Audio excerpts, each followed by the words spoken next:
Are you struggling for consistency in your sim racing? Does your iRating look like a roller coaster? If so, we have good news for you. The way to get more consistent is to first understand what you're doing differently than the professionals. And VRS is the answer. With our competitive subscription, you will have the telemetry, setups, tutorials, and everything else you need to fully analyze your driving. Our data packs and the ability to compare your driving with the best in the world will show you exactly where to adjust your inputs, change your driving line, and shave seconds off of your lap times. And our powerful and precise Direct Force Pro wheelbase and precision pedals are being used by some of the world's best drivers. All these champions agree that VRS hardware is not just the best on the market, it's also priced well below the competition. So if you're looking to upgrade to direct drive and the best pedals in sim racing, VRS is your answer. If you want to get better, get faster,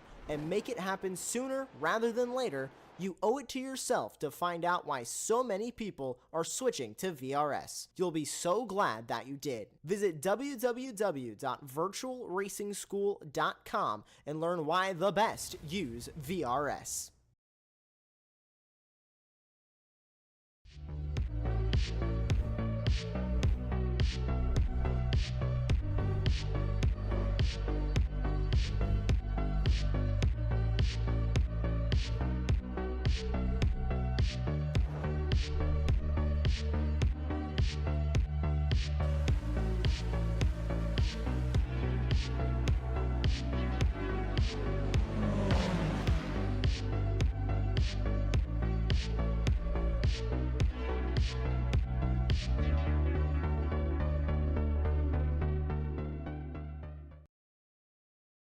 Ricmotech, high-performance sim racing equipment. There's only one place to go, ricmotech.com.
Good evening, everyone, and welcome to round number 7 of the Extreme Motorsports Ricmotech World Challenge presented by the SCCA Foundation and Buttkicker here on Apex Racing TV. I'm Greg Ginsburg, and right here by my side in the commentary box is Larry Lefty McLeod, and tonight, give everybody give him a warm welcome. It's Josh Wilkie, who's sitting in for Jonathan Grabowski tonight, working behind the scenes and giving us all the best views of tonight's action. In the late 1940s, owing to the post-World War II economy and an influx of sporting automobiles from across the pond, road racing was rapidly gaining popularity, and the Sports Car Club of America was the main organizer of these races. In 1950, the Chicago region of the SCCA and the village of Elkhart Lake organized their first road race over 3.3 miles of public roads, a route that is included in the National Register of Historic Places. But 2 short years later, with the unfortunate death of a small boy watching races on the streets of Watkins Glen, the races on the roads of the Kettle Moraine were no more. And much like in upstate New York, a new era of road racing on private circuits would begin on September 10th, 1955. Welcome to the park that Clark Tufte built, the National Park of Speed, Road America, for our penultimate round of the World Challenge. How are you doing tonight, Larry? I am doing well. I think this is great. As you've introduced my favorite track in all of motorsports, I got myself a spotted cow, and Sitting here with a brat, and I am ready for the next 75 minutes of action. Oh, and now I've got her cheese curds, squeaky cheese curds at that. All right, so Larry, we're joining our World Challenge field, and it is a big one here tonight. I believe 44 or 45 cars strong of GT3, LMP2, and GTP racers. They're already on track for qualifying. So quickly, let's make a little rundown here as we're on board with Ben Rose, who is our provisional pole sitter running in GTP. And you can pick out the GTP cars because they've got the black number boards on the sides of the car, mirrors, windshield banners, yada, yada, yada. Over in LMP2, currently our fastest driver on track, looking for another win and looking to cement his lead in the championship, Josh Chinsky from SRT Esport. And Josh and all the LMP2 racers have the blue number boards on the sides of their cars, blue mirrors, windshield banners, and end plates on their wings. And then, of course, we've got our GT3 racers and our fastest racer in practice this week in GT3 in the number 115 McLaren. That is Bailey Petrowski, and he's currently a provisional pole sitter in the class. All the GT3 racers, well, they look a little different than the prototype cars, but you can pick them out. They've all got the red number boards on the sides of the cars with red mirrors, windshield banners, etc. And Larry, you know, as we now have only 2 rounds left in the championship, some of these championships definitely starting to tighten up a little bit. Yeah, they definitely are. You know, we saw a couple of weeks ago, it's a little bit of things that we expected to happen as in LMP2. We saw some things we didn't expect to happen as well. So I think what we're going to see here tonight is some of that maybe setting the stage for a finale coming up in 2 weeks. But we definitely have some points championships on the line that we'll be keeping our eyes on tonight. Yeah, indeed, Larry. And, you know, none of the 3 classes could be closer at this point going into the last 2 rounds than GTP, where it was a big surprise. Our championship leader, Ben Rose, had a pretty disappointing run 2 weeks ago at Sebring International Raceway, where he finished 5th. And Dalton Fredericks took the win. And in doing so, Fredericks moves within 3 points of the championship leader there. So the Phantom Power Racing Machine splitting our 2 DNA Racing folks, DNA Motorsports folks, Ben Rose and Tanner Dibble, with Adam Johnson running 4th in the championship. And Ryan Reisman, interesting to note, he sent me a little note that we should acknowledge Ryan's home track, Road America, and the number 414 on the side of his car has some significance, Larry. It's because that's the area code for Milwaukee, Wisconsin. So now you know at least a portion of how to phone Ryan Reisman if he has a good night tonight. You and 100,000 guesses, you could probably get there. That's absolutely right. All right, let's do this. I want to bring in, because we're kind of short on time, we'll talk about the championship stories for the other 2 classes in just a moment. But we've got sitting in the green room right now Caleb Lehman, running for SRT Esport. He's in the number 819 car and currently running 2nd in the championship, behind Josh Chinsky, his teammate, and ahead of Josh Vidal. So let's bring in Caleb Lehman. Hi, Caleb Lehman joining us here pre-racing. Caleb, let's just assume for a second that your teammate's not part of the season. You're having a really good season if he wasn't winning all those races. But you've had a solid podium after podium, another 2nd place win a couple weeks back there at Sebring. You seem comfortable in the car and with this series. What are your thoughts on how the season's going? Yeah, I appreciate it. It's been a pretty good season. Taking some getting used to with the live stewarding, but yeah, Josh has just been on fire all season, so it's been tough to keep up with him, but I'm happy with where I'm sitting right now. Yeah, I mean, you're in a great place. You are a bit of a battle. You get the other Josh Vidal is in contention here in points as well, so you have to keep an eye on him. Are you going to tonight be you trying to watch him a little bit, stay ahead of him, you know, watch his pit strategies? Is that the goal tonight? Yeah, that's the goal. Mainly just finish tonight. I've been fighting a cold all week, so I haven't had much time to practice. So mainly it's just a survival for me tonight, but I'm hoping to keep it on the podium tonight.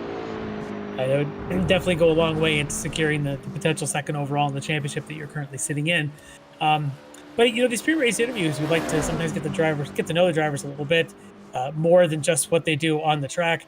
What do you do outside of sim racing? What do you do? You got family, job? What else keeps you busy? It's just my wife and I, but I'm a network engineer, so I'm heavy into IT, been building computers for 20 plus years. So it kind of sim racing and technology as a hobby kind of fits really well together. Just like hanging out with friends, hiking, all the typical nerdy stuff. Yeah. No, that's great. I'm sure your sim rig has got to be pretty impressive. Being into that anyway, I know mine always needs a little bit of help. I don't know what I'm doing, so maybe next time I need something, I'll give you a call. Yeah, it's always a work in progress. I upgraded last year for Black Friday, so I think I'm pretty set for a while, but it's always a work in progress. Yeah, for sure. Hey, I'll let you get back into it. I know you've got to get to the VR setup here. We'll get the race started in about 20 seconds. Anybody, though, you wanted to give a shout out to or mention to while you have a chance? Yeah, just shout out to my teammates. SRT, we strive to make each other better, and just fighting week in, week out, practicing together. It's awesome. And then my wife supporting me, letting me do this crazy hobby, and then my family as well. They tune in occasionally to watch the races. So yeah, it's great. All right, well, good luck tonight, and any chance, maybe we've got some luck on your side. We'll talk to you in about an hour and 15 minutes. All right, sounds good. Thanks, guys. All right, everybody, there you go. Caleb Lehman, driver of the number 819 SRT Esport LMP2 Dallara, and he is scheduled to start third on the LMP2 grid this evening. And so I hope I gave him enough time to get back in his cockpit. A lot of some drivers, I hope we were so. warned, a lot of drivers, multiple screens, they can just click and they're back where they're going. He's one of the VR drivers, and so it takes an extra second to literally put his helmet on to be able to drive today. Got to strap in. Yeah, but he's going to get a 4-mile warm-up lap here, so he's got some time. Assuming he's not still putting the rig on when he goes into turn one, yes, he'll have a 4-mile warm-up. All right, Larry, so the grid is heading out up on screen. So let's take a look at the starting order, and I'll give you the prototype cars. Okay.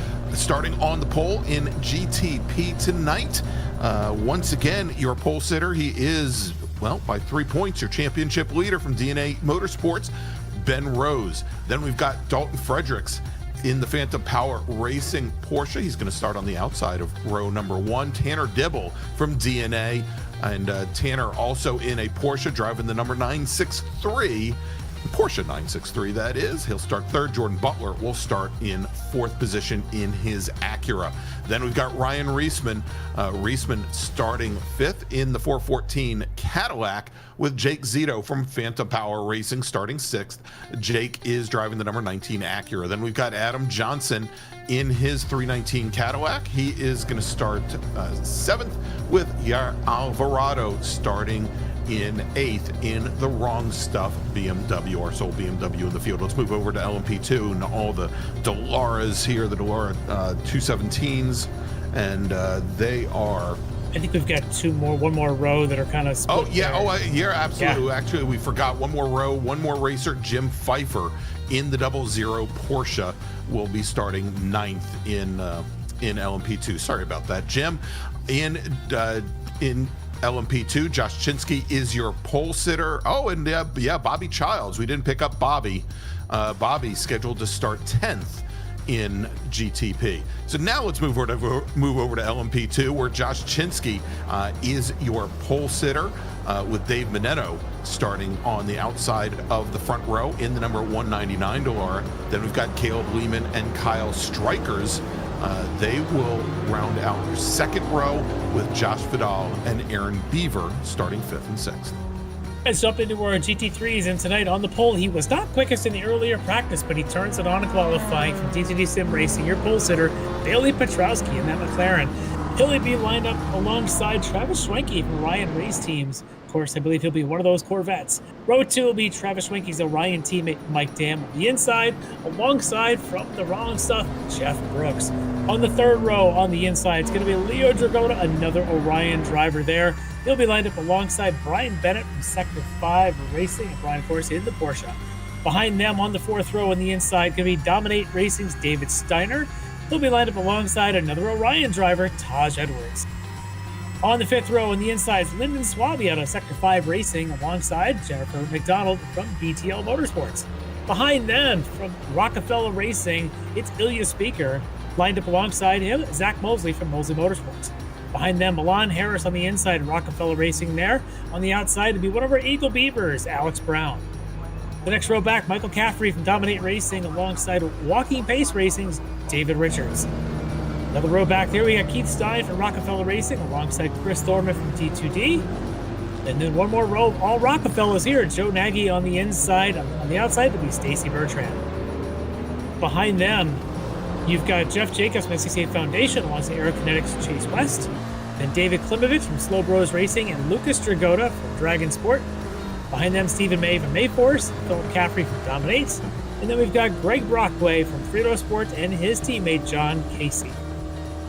And there you go, 44 cars deep across our 3 different classes, Larry, as we are entering Speedville, going into the carousel here on the Pace Lap are our GTP cars. I gotta say, the speed tonight of the LMP2 is very impressive, and I think that was, you saw that on the grid, that they actually out-qualified one of the GTPs.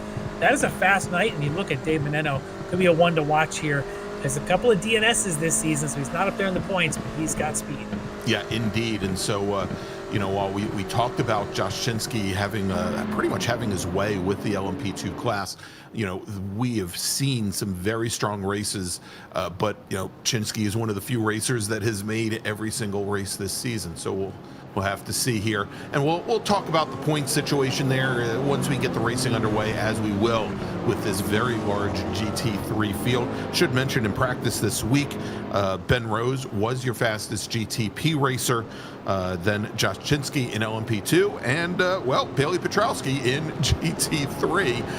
Pretty much how we have things laid out here after 15 minutes of qualifying, as we've got our first field, our LMP2 racers, or probably our GTP racers. They're making their way up through Thunder Valley, then the LMP2 cars, and then our GT3 cars. There is a live starter. It is provided by the SCCA Foundation. The SCCA Foundation provides funding for the SCCA Academy, training the next generation of race workers and volunteers that make real-life road racing events possible.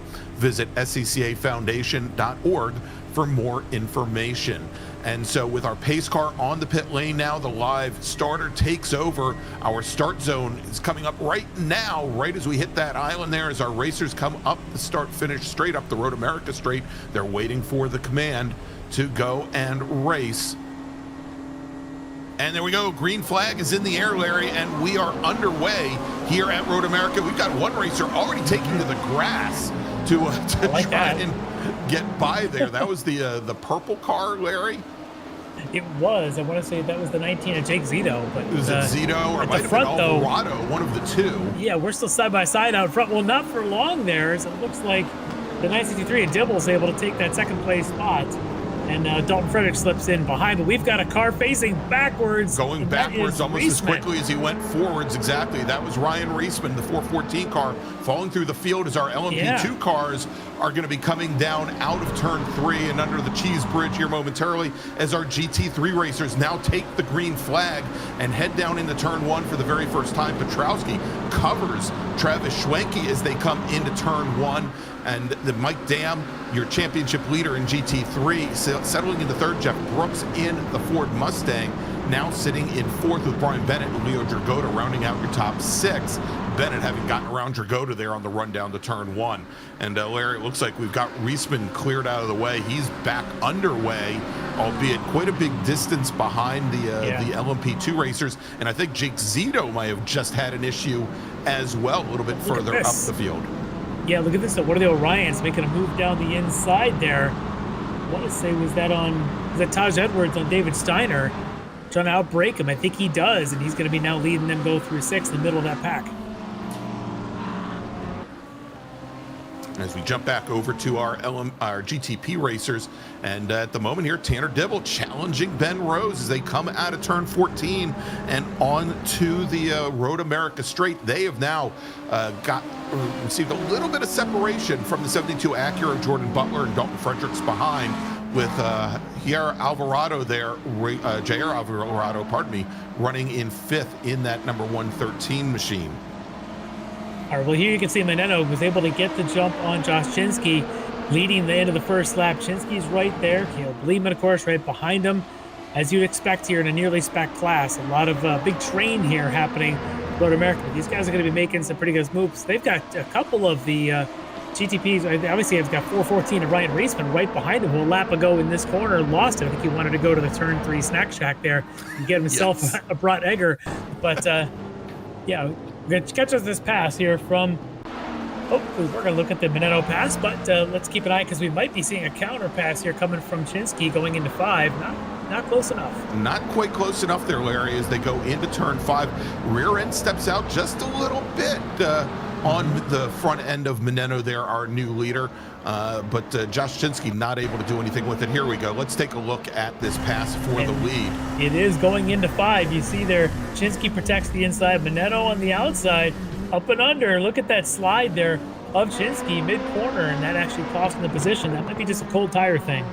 Yeah, indeed. And we've seen many races so far this season where cold tires have caught out our GTP and also LMP2 racers. And of course, we saw how it affected Reisman, Zito, and Pfeiffer on the opening lap at GTP, and getting the best of our championship leader in LMP2. Josh Chinsky here early on, as well as we jump back over to our GT3 race as we're watching now Mike Dam currently running 3rd, and he's got the Porsche of Brian Bennett, the number 161 machine, and the Mustang of Jeff Brooks right behind him as they come down the hurry downs into turn number 8. And once again in the Speedville, and you know, Larry, I think if anybody wants to buy anything from the Road America paddock shop, all they got to do is look over there at the Speedville Bridge. I think there's a QR code that's actually actually works. One? Yeah. Wow. Nice. It's handy. Yes, absolutely. You got to hand it to the folks at Road America. You and I have talked about this, how they maximize revenue streams from every last bit of the track. Sure. And I think Road America is probably the only track in the iRacing service that every year when there are changes to the signage around this facility, they are all made almost immediately in iRacing. So we take a look now as Dave Minetto comes down, and he's got Ryan Reisman's LMP2 car directly ahead. Reisman, it's very interesting there. Reisman came down the inside as if to protect from the 2 GTP cars. He was finishing that pass, remember, because he had that lap 1 spin, so I think he was finally getting by this next group. And Jake Zito is the other one there, and he was the one on that opening straightaway who thought maybe he could use the grass one. How something else happened to him as well. He's now stuck behind 3 more of the LMP2s. He'll have to use the power of the GTP to get on by them here at some point. The power of Honda, or accurate, yes. All right, and we're going to see if we can pull up here in a couple moments Jake Zito in this challenge that he had. And you can see he gets real loose coming out of turn 1. And look at him going through 3, still fighting for position, and he might have been the one that got in the back of Reisman, it looks like. I think he did, and he was, Larry. Yeah. That was that lap 1, turn 3 incident that we were following. And I'm wondering if Reisman had already started to lose it, and then Zito just came in with a pretty good exit speed. Let's keep an eye here. Right there in front of him, that is going to be the Cadillac. And that looks like Reisman kind of lost it on his own, and Zito just had nowhere to go. Certainly no fault to Zito. He was fighting for position, second corner of the track, and somebody spins in front. That's the way things go. But you can see here he's been able to dispatch 2 of the 3 LMP2s he needed to get by. Still has Dave Minetto in front of him with Josh Chinsky there right behind. And Larry getting word, and although I don't think it's going to matter much because he's on the pit lane right now, Michael Caffrey in the 266 McLaren getting a drive-through penalty for contact with multiple GT3 cars. And I'm willing to bet that might explain why we've got Caffrey, Stein, Bertrand, and maybe Jeff Jacobs sitting in the pit lane. There's 5 cars lined up there that's down there, and there you can see a few more of them. There's Jeff Jacobs' Corvette, a bunch of the 3 different Rockefeller Racing entries there. Yeah, and not even LMP2 Rockefeller Racing cars there, which is what I would expect. All right, let's jump back to the action here, Larry, in live action. Bailey Petrowski now opening up a little bit less than a second advantage on Travis Schwenke with Schwenke's teammate from Orion, sitting about another 9/10 back from there. And in the championship right now, we mentioned it that Bailey Petrowski is your points leader. Mike Dam did take the win at Sebring 2 weeks ago, with Bailey Petrowski finishing in second, and then Taj Edwards finishing in third.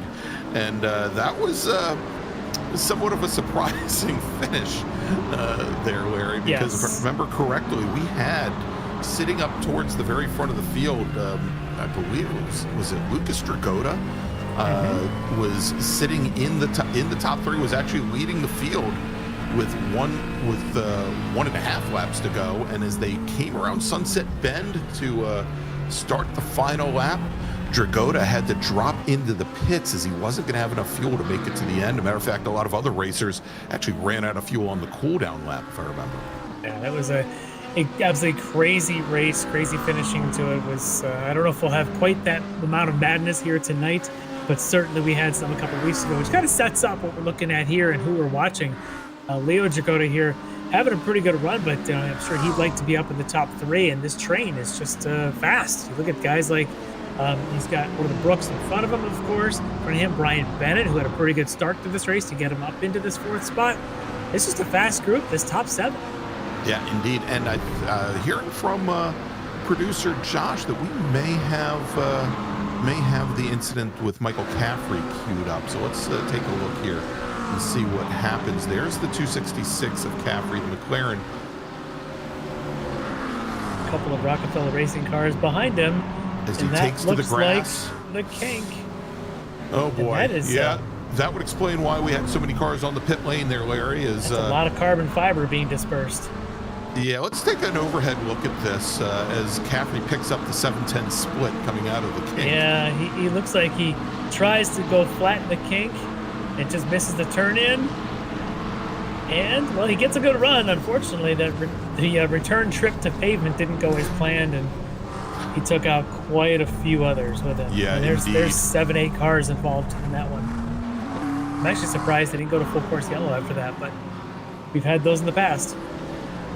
Apparently, well, I think it probably helped that it was in GT3, Larry, and I guess there was enough room before we had the prototype cars coming back around as we jump back out on board here with Tanner Dibble.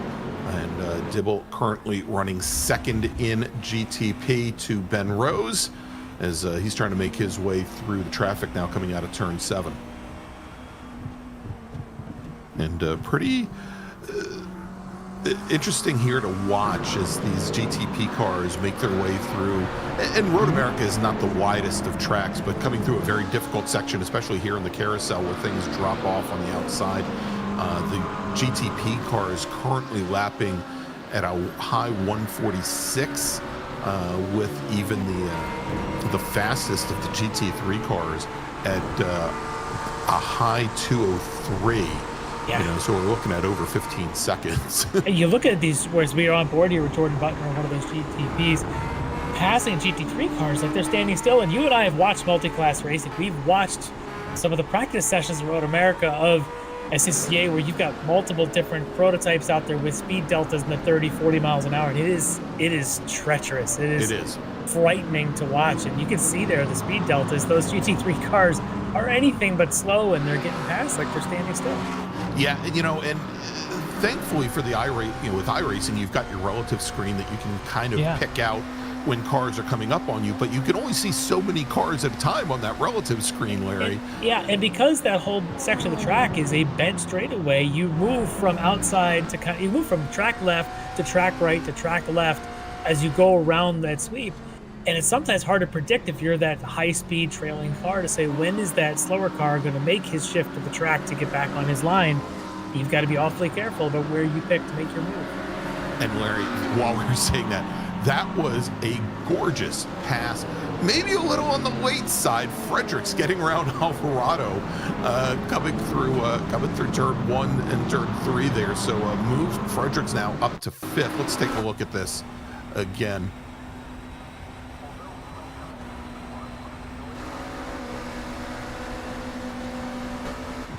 He gets up alongside. Yep. and just slots in right across the nose, right past the apex. I was like, oh. Yeah. And just got word of another penalty coming in, Larry. The 99 car of Jennifer McDonald picking up, looks like a 10-second post-race penalty for an incident. And I haven't heard where, and it sounded like, I thought initially I heard a drive-through penalty plus a 10-second post-race penalty, but then it would seem to say just a 10-second. So we'll see if we can get some more information. And it looks like it was an incident involving Jennifer with Tim Steiner, I believe, is the car, the 63, involved in that incident. But just looking at this as we're watching some of this LMP2 action, you've got your overall points leader, dominator Josh Chinsky, getting challenged here. He's got Kyle Strikers just car now behind them as he's got a GT3 between them. But you got Caleb Leitman, who we talked to, of course, pre-race, in front of Chinsky right now. And that's huge. With Dave Menetto, as I mentioned, had skipped a couple of rounds, but he'd been up on the podium on the places times he's been here, started this race second. He's now 2.5 seconds ahead of these guys. Yeah, indeed. He's had a great run to start off this race. And, you know, Larry, I think one of the questions will be through this race, because we are expecting all of our racers to take at least one pit stop this evening. None of these cars are going to be able to make it the entire 75 miles. The LMP2 cars in particular, we anticipate their race being about 41 laps, and their fuel capacity should be able to get them, in what we've seen during testing this week, get them anywhere between 19 and 20 laps. So, you know, it may be a question of whether or not somebody can actually save fuel the way it looks like they're racing right now.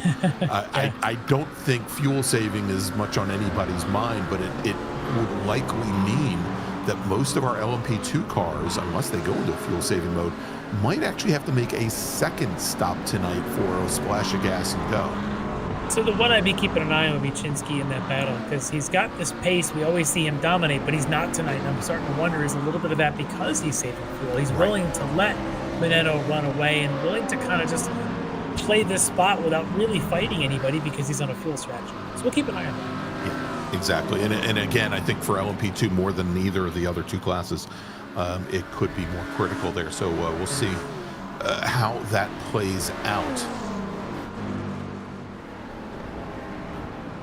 As it is currently Rose your leader in GTP with Dibble second, Jordan Butler's third, Menetto, Lehman, and Chinsky 1, 2, 3 in LMP2, and Petrowski, Schwenke, and Dam, your top three in GT3. And so far, Larry, we may have to look for an incident involving Leonardo Dragota. I was going to say Leo disconnected. Dragota. Yeah, last lap he dropped back.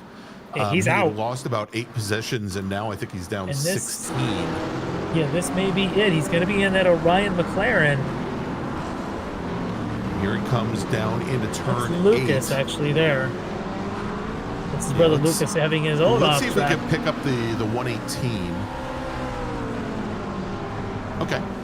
Yeah. Josh is looking on that for us. We'll get back to that in a second. Okay. But so far, Ben Rose, you can see here, you know. Yeah, Ben Rose having a pretty good start to this thing. Yeah, 4.4 seconds. All right, looks like we've got it queued up. Let's take a look. Okay. Let's see what happened to young Leo here. Yes, there he is, right behind Jeff Brooks. Brooks, of course, in that Mustang. Dragota here, who looks like coming into the final corner, heading on to the front straightaway, and that behind them. Is that Tanner Dibble? It is Dibble going by. Okay. Another incident here at the end of the straightaway. Yeah, let's take a look as they come down into turn 1.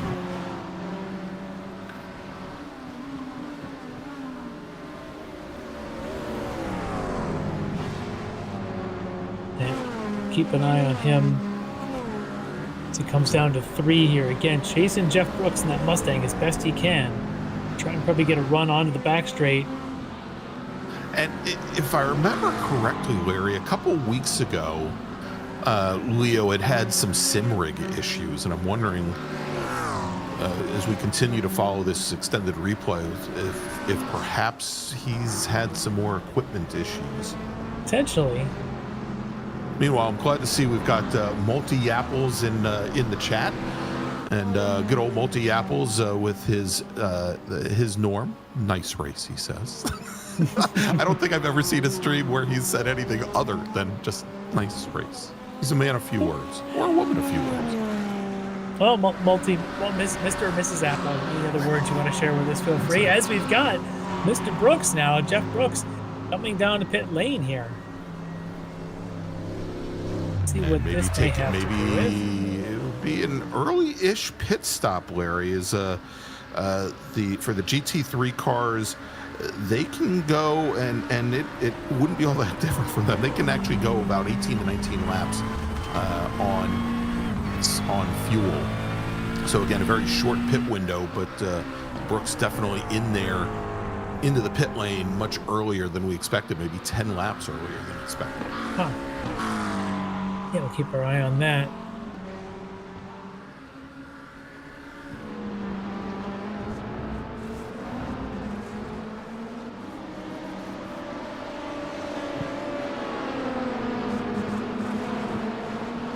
All right, so let's do this, Larry. Let's we talked about GT3. Why don't we take a look at the point standings currently over in LMP2? We mentioned Chinsky taking the win our last race at Sebring 2 weeks ago with Lehman and Strikers rounding out the top three. And your point standings currently in LMP2, Josh Chinsky with a 39-point advantage over Caleb Lehman, his SRT eSport teammate who we spoke to here this evening before the race started. Josh Vidal from Phantom Power Racing, 11 points back from there, and another 11 back to Rockefeller's Avon Dorsey. And I was looking to see, I made the crack earlier about the Rockefeller Racing LMP2 racers, none of them being on the pit lane. I don't think we have any of them here this evening, which might explain it. All right, so let's take a look then over at GT3, where although Mike Dam took the win, as we mentioned, and Bailey Petrowski finished second, Taj Edwards finishing in third, and I think a bit of a surprise there for Taj Edwards. Again, we mentioned after Lucas Dragotta had to take to the pit lane a little bit early. Bailey Petrowski currently your points leader. He's got a 46-point advantage over Brian Bennett from Sector 5 Racing. Travis Schwenke from Orion currently sitting third in the championship. He's another 28 points back from there. So pretty spread out. And Petrowski, you know, I don't want to say he's had his way with the field so far this season, Larry, but he's got 3 wins. That is the most of anybody, although Mike Dam, who is currently running third in the championship, he's got 2. That's 5 of our 7 accounted for. Yeah, I agree that he hasn't exactly owned the field, but he has been the most consistent, fast in the field. We've got other drivers, as you talked about, like Dam and some others, that have had wins, but yet also had some really rough nights. I know that Mike Dam is low on points, partly because he skipped a few, but he also had some rounds where he didn't make it past the end of the first lap. Right. Whereas Bailey seems to always be there, always in contention, and that's where his points really shows. All right, and there you go. There's the rest of the championship standings. It's a very, very deep GT3 field. And, you know, Larry, I think might as well mention it now. We have a little bit of, we've done a little bit of reconnaissance behind the scenes, and we've got some information about the next season of the World Challenge, season number 12. And actually, we're going to be starting up for the new year. I know we've been touting the Touring Car Cup for our MX-5 and GR86 Cup cars. Going to delay the start of that season, and we're going to see both the World Challenge and the Mini Mite Sports Car Challenge return early on in January. We'll give you the exact dates in just a little bit, but I think we're going to be going back to separating out the GT3 category between pros and AMs rather than running the one big GT3 class as we did here in season 11. I think that's going to, definitely open things up, especially given how large this GT3 field is. Yeah, I'd be excited to see these series come right back in the start of the new year, so I'm looking forward to that and give folks a chance to get registered because demand is high for these series, to say the least. Indeed it is. I mean, obviously this year for the World Challenge, I believe they had to close down registration because of the sheer number of entries that we had. But if you want to find out more about the Mini Mike Sports Car Challenge or the Ricmotech World Challenge and find out when registration opens, which it's not going to be all that long from now, you can go to xmsracing.com/road. Yeah, for any autocrossers who've tried to attend the solo national championships in the last couple of years, registering for the World Challenge is going to be like that. About the same. It is a hot seat to get in, hot ticket to get in, and it's going to be tiered registration depending on prior participations and all yada yada yada. But what it means is, if you're just going to join us on Monday nights and watch, you are going to be highly entertained. It's going to be well worth it because we're going to have the best of the best in another great season, just like we've had this one so far, with another round to go after this. Indeed. All right, Larry, we're watching. This is the battle for third right now, and a big surprise. And you know, you said that Josh Chinsky might be on a fuel-saving strategy here early on. He is right behind Kyle Strikers. This is the battle for third now, as the 07 machine has gotten around Chinsky. Makes no attempt to get that spot back. He just sits behind him, maybe using some draft. If there's even a chance of doing this in a one-stopper, Josh is the one to try it. Yep, and I think that may very well be the strategy here tonight. Yeah, this will be a fun one to kind of keep our eyes on sporadically through the night. Certainly he's not, he might be in battles, but he doesn't appear to really be pushing too hard of them, but we'll just kind of keep abreast of where he is. And when we get to that pit window in another 20 minutes or so, we'll see who comes in and who doesn't.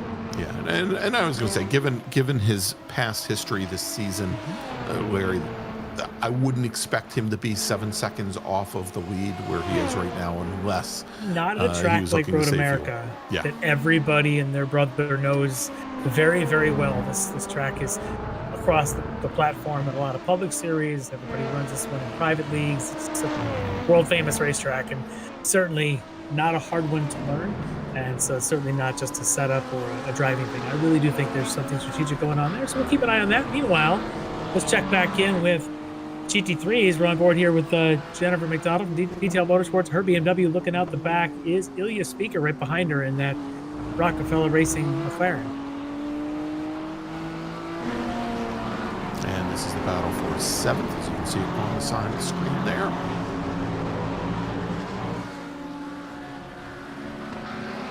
Front, I think, is Lyndon Swaby and another McLaren. Yeah, the Canadian Swaby in the 167 machine leading that field as he comes mid-track. Yeah. And that Lightning GTP coming roaring through. The wrong stuff GTP. I was going to see which one that is. It was fast, though, trying to find a little bit of daylight to get on down towards Canada.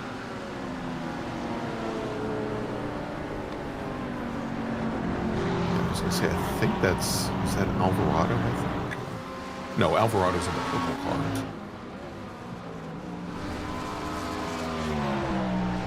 There you go, Adam Johnson.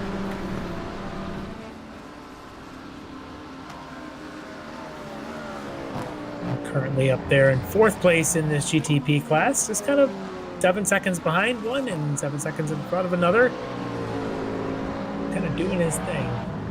Having a pretty good run so far. Dalton Fredericks had qualified up a little bit. He's lost a couple spots, and he's the one that's another 7 seconds down, sitting in 5th spot.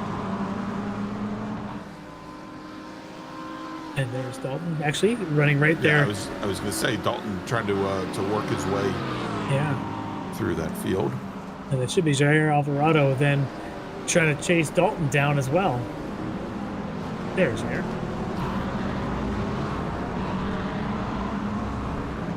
Make a move up the inside of 6 here under the Corvette bridge. Meanwhile, the fan favorite Bobby Childs doing the same thing. Low and steady is Bobby tonight. Reisman trying to do his best to recover. Ooh, and running is a little. Oh, I saw that almost from the point he turned in, Larry, as Ricmotech runs a little bit wide through turn 8, misses the apex. And somebody ran wide there going down the carousel. You can see a big cloud of dust get kicked up. And I wonder if that was Swabby or Milan Harris. Yeah. Might have been the one involved. Another one of our McLarens, the number 96 machine. Let's see what happened to him here. No, this certainly isn't the carousel. This is coming down into turn 1. Definitely an incident, and that's the inside wall for Milan Harris, and that is All right, let's take a look at this one more time, Larry. We'll take a look from the rear as we have one of our GTP racers coming up behind. Oh. And that was the 72 of Jordan Butler. Yeah. It might have Didn't know if there was contact. A little bit. I don't know if there was contact, but it certainly was a close pass. It looked as though the rear end of the McLaren was starting to walk out a little bit on him. I can tell you the stewards are looking at it. Well, let's take a look from the trailing car from Butler. Yeah. Butler tries to go around the outside here a little bit aggressively as he turns in right on the tail. We'll see what the stewards have to say. Meanwhile, Ryan Ricmotech, the local cheesehead.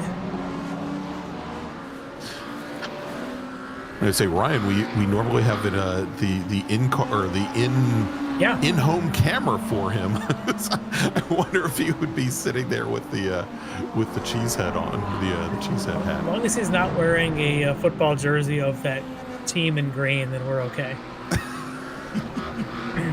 You mean the New York Jets? Yes. Yes, and their quarterback used to play for the other team. Yes, exactly. All right, enough about ball sports. Zach Mosley here in a good little battle. Still now ahead of Speaker. He got around Ilya Speaker, and now he's going to try and chase down Jennifer McDonald. Zach having a pretty good run here today. Yeah, indeed. The 237 Mustang with a very good run. It really, Larry, and it's so interesting to me because of the size of that car, which frankly isn't all that much different from the BMW now that I look at it. It really has some legs. It's very quick in a straight line. And you can see there, even before they get into the braking zone at Canada Corner, how much ground he made up on the BTL BMW of McDonald. Yeah, he's definitely enjoying a place, lay down that big Ford power here around this massive track with a whole lot of places to use power. So we'll see if perhaps he can make a run on Jennifer. And get up into that, I guess it'd be for top 7 now. That's what the battle is for. And they're actually not far behind Lyndon Swaby either. So Zach may be thinking there's a couple spots out there for grabs. Yeah, and Zach currently running 8th in the championship. Picked up 1 spot after the run at Sebring, where he finished in 8th position.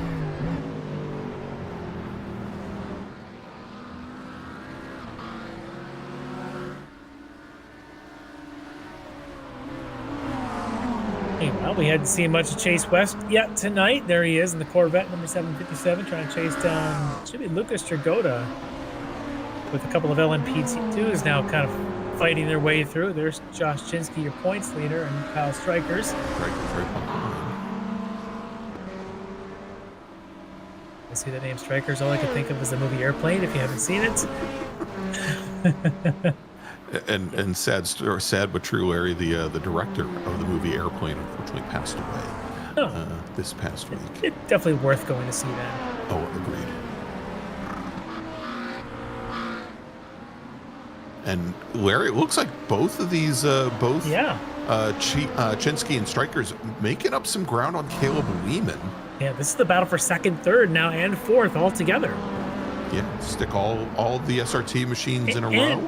They've actually cut a little bit into Dave Meneno's lead now, just 5.5 seconds ahead of these guys. So, I think perhaps at some point here, Chinsky and Strikers turn the pace up a little bit and try to cut into to Lehman. So, this is going to be a good little fight now as they get close to the halfway mark in just a couple more minutes. And might give them a little more, maybe for Strikers, a little bit of an opportunity to grab a toe off the back of Lehman as well.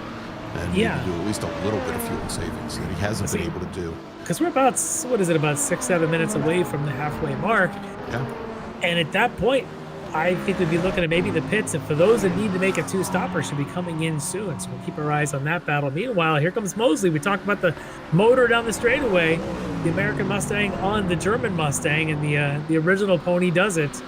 Mosley gets that spot. Yeah, so move Mosley now up in the 7th. And we've got Lyndon Swaby just a couple car lengths ahead. Yeah. And that last time by, both Mosley and McDonald, and we'll throw Speaker in there as well, running about 3/4 of a second faster than Swaby. And that's Dave Minetto, the 199, the leader in LMP2, now trying to get on through this battle. He's got to find a way through past Swaby. He's going to try it under the Corvette bridge. No Corvettes in this pack.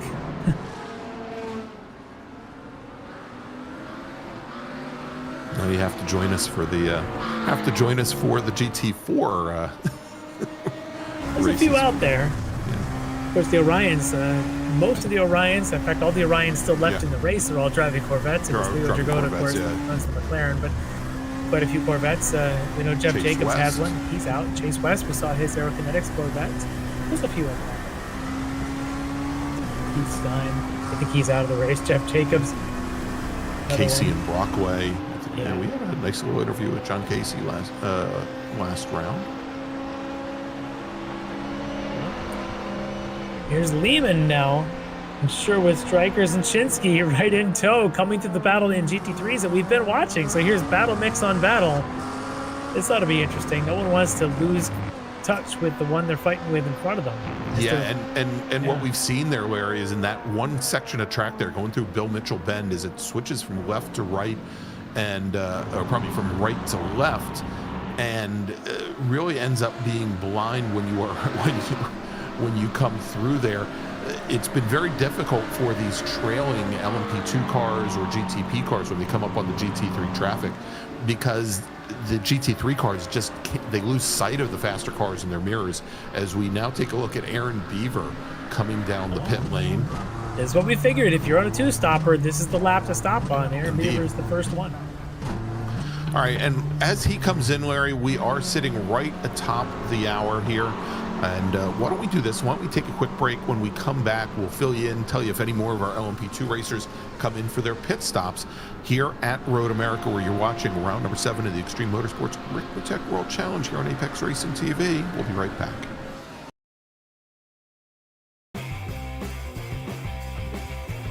Ricmotech, high-performance sim racing equipment. Whether you're just looking to have fun, train for race day, or become a serious esports competitor, Ricmotech has you covered. Hundreds of name brand parts. Support from experts that love sim racing. Trusted by the pros. There's only one place to go, ricmotech.com.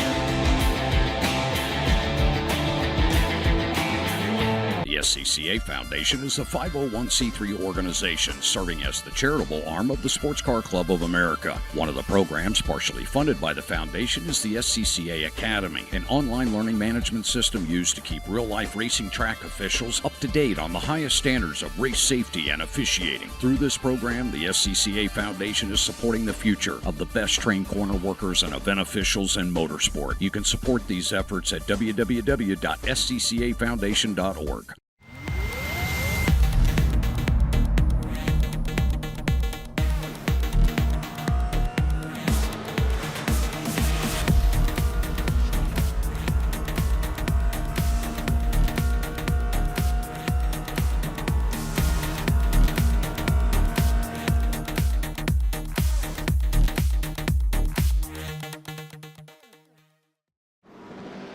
The search is over.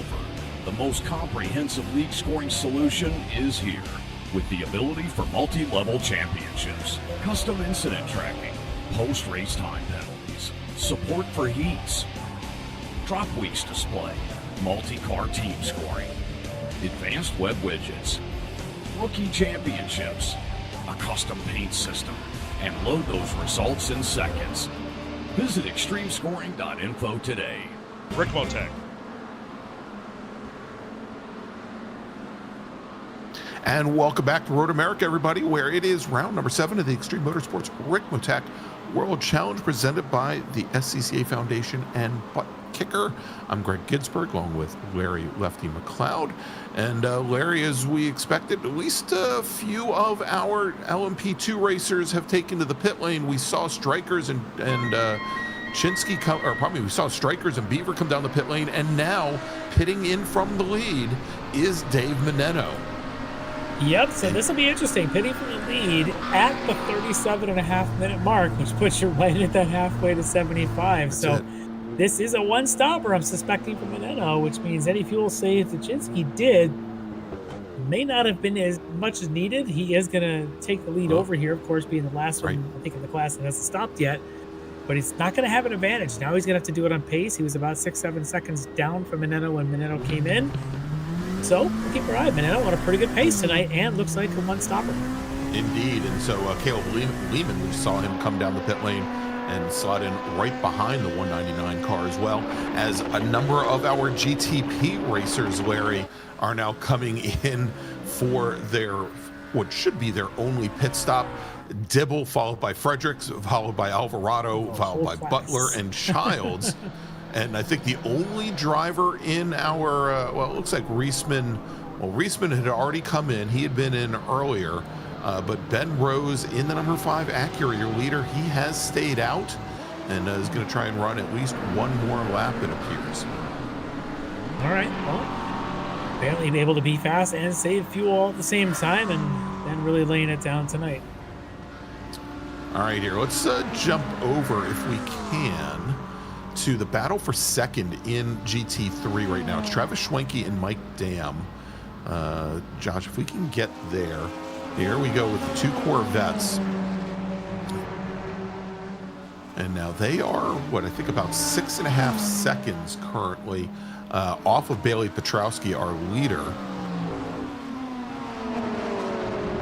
And we'll see how far they can make it here, as they may be working on also trying to save some fuel. They are currently working, all of our leaders in GT3 working lap number 18, about to complete, or probably working lap 19, about to complete that 19th lap. And yeah, we saw 19 laps is probably right about the edge of what that pit cycle would be.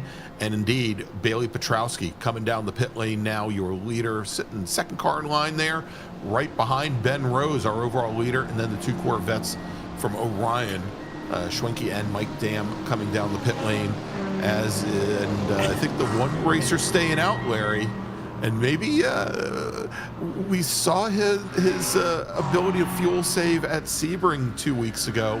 Taj Edwards from Orion stays out for at least one more lap, and he now moves up into the lead with almost everybody else having come down the pit lane. I think we're still waiting on Klimovich, May, Casey, and Caffrey. Yeah, this has been fascinating. So first you had the LMP2 crowd come in, except for Josh Chinsky.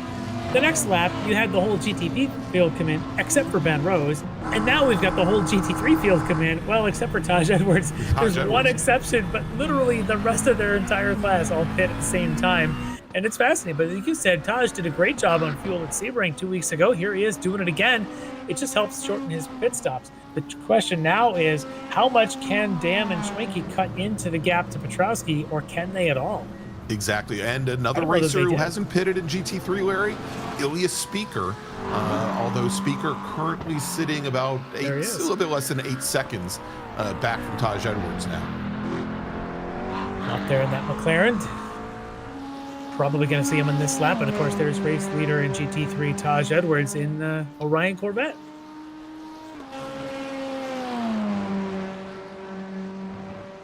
Taj about 7 seconds ahead of Ilya Speaker on track, and then it's, as you can see on the timing tower there, about 40 seconds total to Petrowski, Dam, and then Schwenke. as the GTP battles are now underway, as Adam Johnson may have come out of all that fighting in a pretty good position. He's in second, got around Tanner Dibble and for the second spot. Yeah, indeed. So Moog Johnson now up in the second position.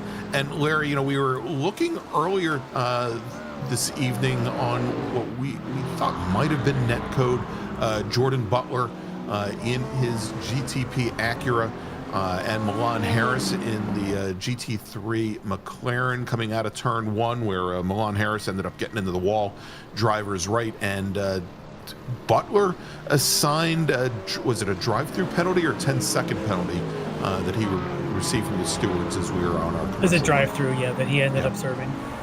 Yeah, so that moves Butler down to fifth position.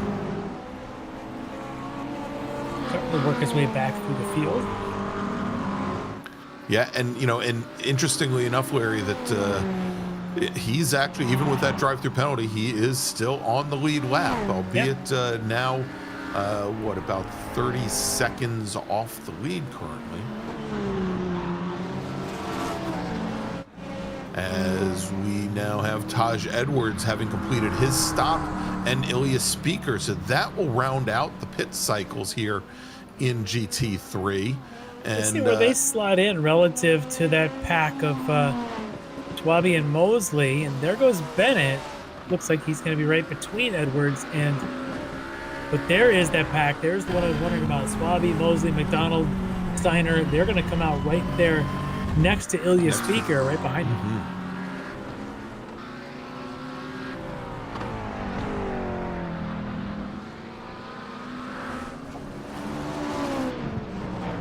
Oh, Tanner Dibble able to pick up that spot, got around Adam Johnson this time.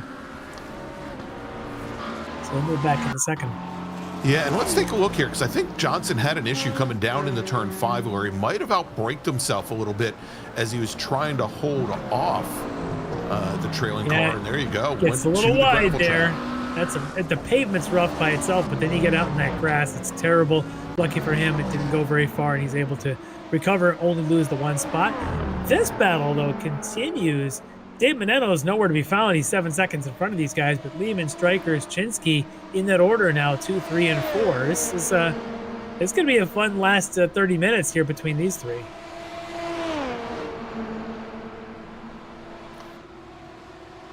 And let's take a look, Larry, if we can throw here on the screen what the times are. Look at the fastest lap of the race for LMP2. It actually belongs to Chinsky, Josh Chinsky, sitting in fourth, a tenth quicker than Dave Minetto's lap. But that tells you is that Chinsky's got reserve time if he needs to use it. But now that he's in a fight, he's got to not only fight two others if he wants to have a chance to win this race, then he's got to make up the 7 seconds to catch Dave Minetto out in front. Lehman and Strikers, of course, are going to do everything they can to stay in this thing and try to salvage podiums.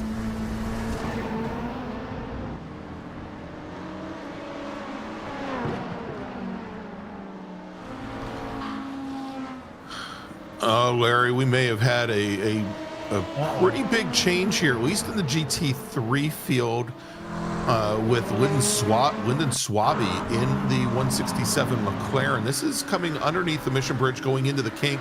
We've got 2 of our GTP cars. Oh, wow. And it looks like Schwabe and Bobby Childs get together, and it ends up taking out Zach Mosley and Jennifer McDonald as well. Wow. That's McDonald and Mosley were right behind and just had nowhere to go. Yeah, that was nearly as big as the one we saw in the opening lap down there at the bottom. But look at this. I don't think Schwabe saw Bobby coming through there at the speed that he was.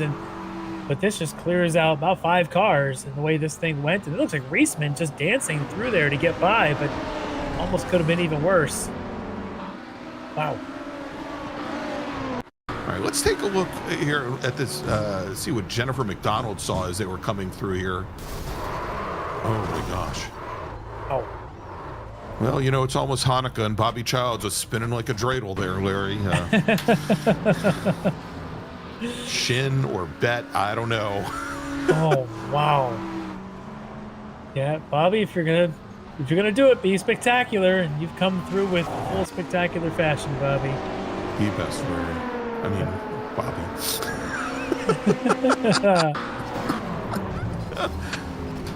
We got a good shot of Bobby just like a ping pong ball just back and forth. Wow. Yeah, I don't even want to count the number of revolutions he did there, Larry. All I can tell you is that if he was wearing VR, it might be a couple of hours before he's functional again. Oh my gosh. Yeah, that was big. All right, well, let's get back to this battle, the LMP2s. This is definitely the best battle on the track. As Chinsky in fourth, who's been winning everything this season, has been have to now work to catch up to Strikers and Lehman, and that's just to get him to second place. Dave Meneno has really just grabbed this race by the scruff of the neck and walked away so far. But these three, there's only going to be 2 more podium spots to fight for, and could Chinsky really end up off the podium? I mean, it's possible. Larry, we're getting requests from the chat. This is like better than open mic night. We're actually getting requests to see the in-car from Bobby Childs. If you have a weak stomach, you may want to turn away. And we're on board here with David Steiner. We'll get the view here on board with Bobby. There we go. So if you've got a weak stomach, you might want to, we'll let you know. I'm getting dizzy just looking at this. Yeah. Alrighty. I need my Dramamine. Oh my gosh. That was, wow, Bobby. I feel bad for you. Not even his fault. No, not much he could have done there. No.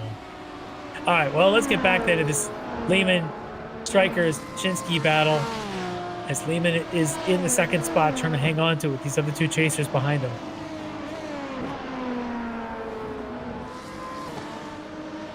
And I think Traffic will have something to say about this battle as well. All 3 of these guys, you know, they were able to, I think, able to make it to the pit stop right about that 37 minute or so. So I think they can go to the end, but because they fuel saved in the first half, they probably have to continue some level of fuel save in the second half. I would think. Makes this battle that much harder. That might be why Chinsky's dropping back just a hair. Yeah, and you know, so then the question becomes, Larry. And since we already know that Chinsky, I mean, he took that one stop in the end. I think he's dropping back more. The pit lane transit time, and I was looking for, you know, some of the drivers that had been given drive-through penalties was somewhere, I think, in like the 45-second range. Up there, yeah. It's the longer ones around. Yeah, I'm just trying to determine how much of a gap that Meneno would need on Chinsky if Chinsky were going to try to turn this into a one-stop. Well, I think they're all going to try, but it just means it kind of squashes those battles because no one wants to waste fuel just making passes. Right. It's better to not be the lead goose in the pack and just get an air block and just draft behind. But this is the view of Lucas Drago. Clearly going off and coming back on. He had to talk to his brother at his own incident down at that point on this track here tonight. Lucas, though, saves it, so good for him. And there he is beside that Buffrell and 2 just going by. Lucas trying to chase down Chase West.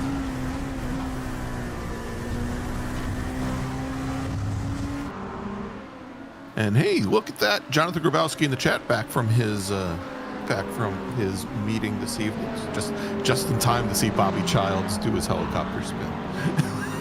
Maybe it just goes to prove our point that the jinx to Bobby is actually Jonathan Grabowski. Jonathan Grabowski, not us. Because Bobby was doing fine, so Grabowski joined the chat. So I'm just saying that there could be something happening here. I just make light of all Bobby's misfortune. Jonathan actually causes all of his misfortune. Bobby, I'm your friend. I'm the one that you can count on. I'm not here to jinx you. Not here to make fun of you. All right, let's catch back up now. Console you when you're down. That's what I'm here for. Yeah. Armor on your shoulder, Bobby. I'm here for you. All right, Ben Rose, the race leader from DNA Motorsports now, as he just put a lap on the LMP2 battle there. Dave Meneno, though, still on the lead lap technically, but Ben Rose will probably encounter him in the next couple of laps. There, in fact, is Meneno, and there is Ben Rose. Ben Rose right behind, yeah. Yeah, going through Canada, heading to Bill Mitchell right now.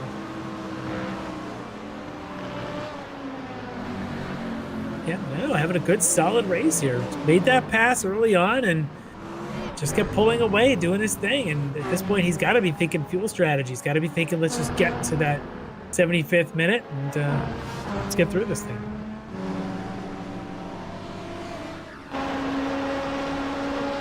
And that gap back to the 3 SRT racers is definitely getting smaller, Larry. It's under 4 seconds now.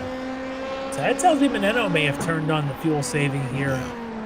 Watching his gap, no need to win this thing by any more than you have to. And why waste the fuel? So Meneno may be strategically slowing down just a little bit. His last time around was a 52.6. The guys behind him, 52.3, 52.2. So, yeah, he's definitely taking a little off the pace there.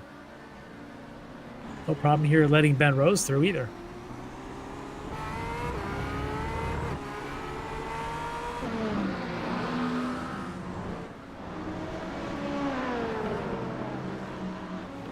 Just wonder what Strikers and Lehman are thinking, knowing that the perennial winner of all the other races, Josh Shinsky, is now fading behind them. Dave Meneno is kind of slowing in front of them. Are they thinking, what do these guys know that I don't? Yeah, but that we don't. Exactly. I was just going to mention that that Shinsky now has dropped almost 2 seconds, actually almost 3 seconds now. Yeah. Off the back of his teammates, and but the gap from Shinsky to Meneno hasn't changed. It's Right. still, just about that 7 seconds or so, and it's maintained there, which tells me he's trying to match pace with Meneno, and the guys in front of him maybe haven't caught up with that same logic there. But I think Caleb is actually Shinsky's teammate, if I got that right.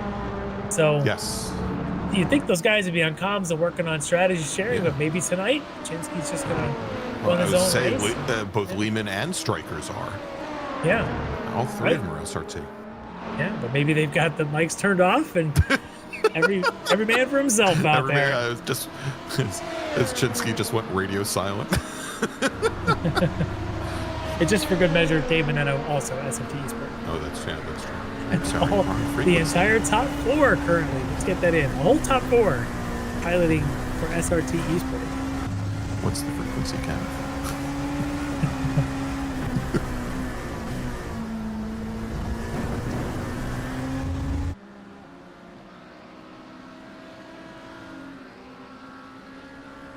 As we jump back over to another racer who's got a bit of a buffer, Bailey Petrowski, your leader here in GT3. He's got almost a 5-second buffer now. We've seen this before as well, where Bailey was out there doing his thing, backing the pace off a little bit. And Mike Dam in this Corvette seems to come on late in the races, so let's keep our eye on Mike. He's already starting to pull ahead of his teammate Schwenke. Remember, they came out of the pits together after their pit stop, so Dam now has the better pace. Schwenke may have had some issues here and there, but Dam may be thinking it's time to put the pressure on in the next 20 minutes, try and catch one leader, Bailey Petrowski.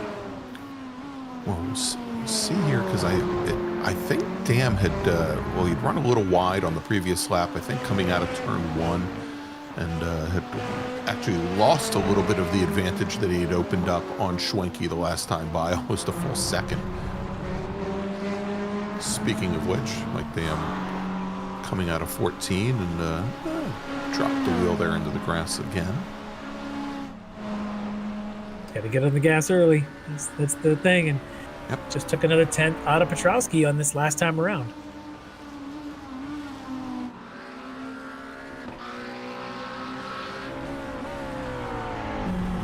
As we've got just about 20 minutes remaining here, 75 minutes from Road America. Wanted to remind everybody that this being the penultimate round, our final round of the World Challenge is in 2 weeks, and it's going to be at Daytona International Raceway, Larry. And believe for that last race at Daytona, it is another 75-minute race. I'll have to just go and verify that real quick, but I'm fairly certain did it. It's only 75. Should be. I don't think it's a 90 like last time. And it'll be, I believe, a sunset type of race that ends, I think, under the lights. Under the lights, yeah. Yeah. That's always kind of interesting. They get to do that for Daytona.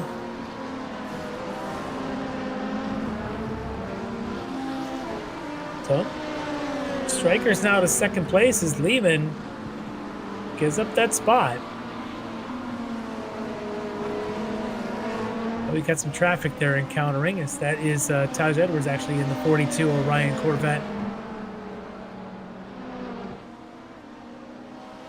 Even going to take his time going around the carousel. Does not want to push it. No, and Taj currently lapping about 3/10 to 35 of a second off of Dam and Schwenke ahead, but almost a half second faster than Brian Bennett in his Porsche behind.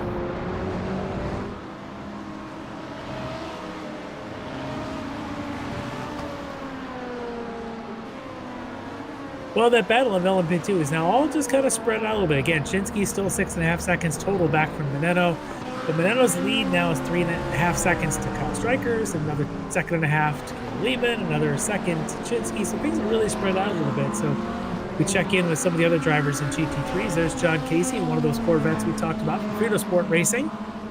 And his teammate Craig Brockway both running Frito Sports, and then it looks like Jeff Jacobs has his car repaired after the opening lap incident. He's back out there. Yeah, so Jacobs running 2 laps down currently from the 2 drivers ahead from John Casey and that's Stephen May and Clayton directly ahead, the May Force Racing. Should be entry, yeah. And that's for position between Casey and Casey and May, I should say. That is for a position there in GT3.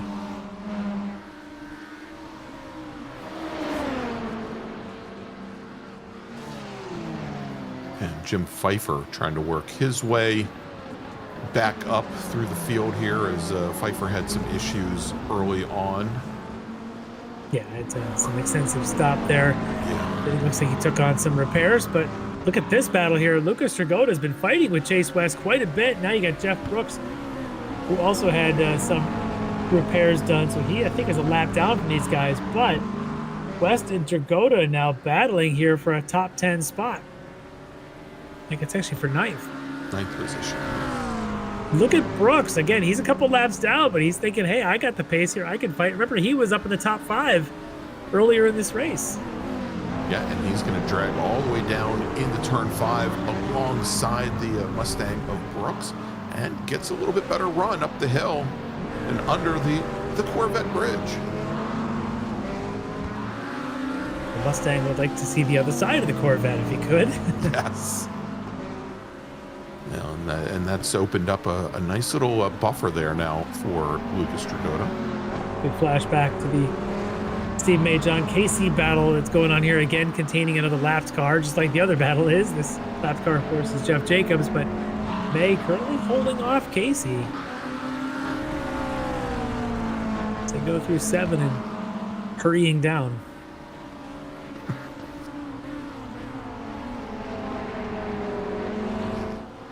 It's about to the 1 hour mark, so about 15 minutes to go here.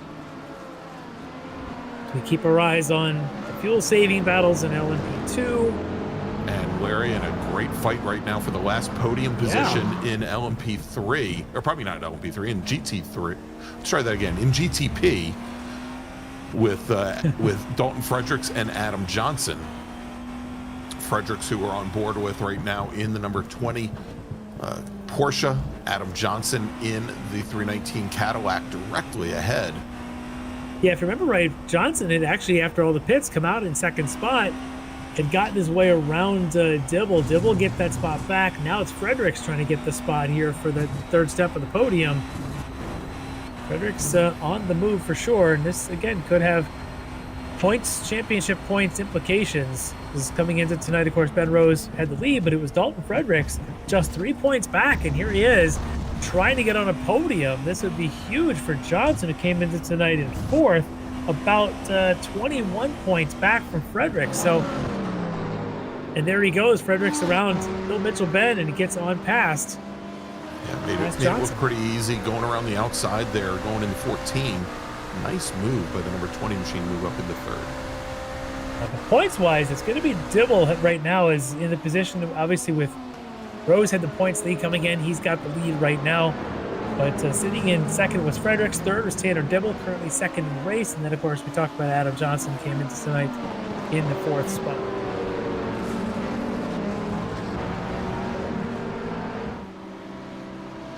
sitting right in the middle of that GTP sandwich is, I think that's Kyle Strikers, currently running second in LMP2, or LMP2.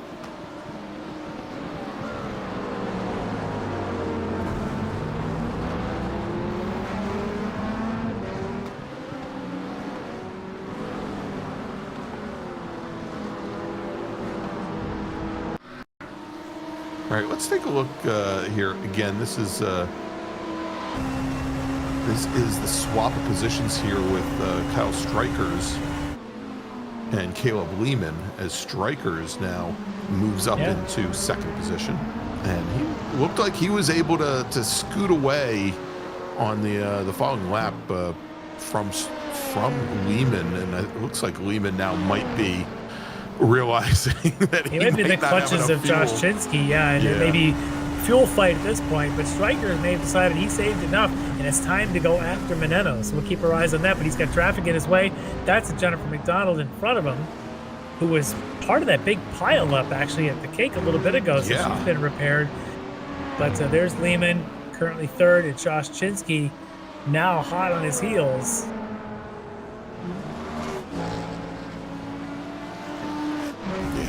On the last lap, Chinsky was about a second and a half faster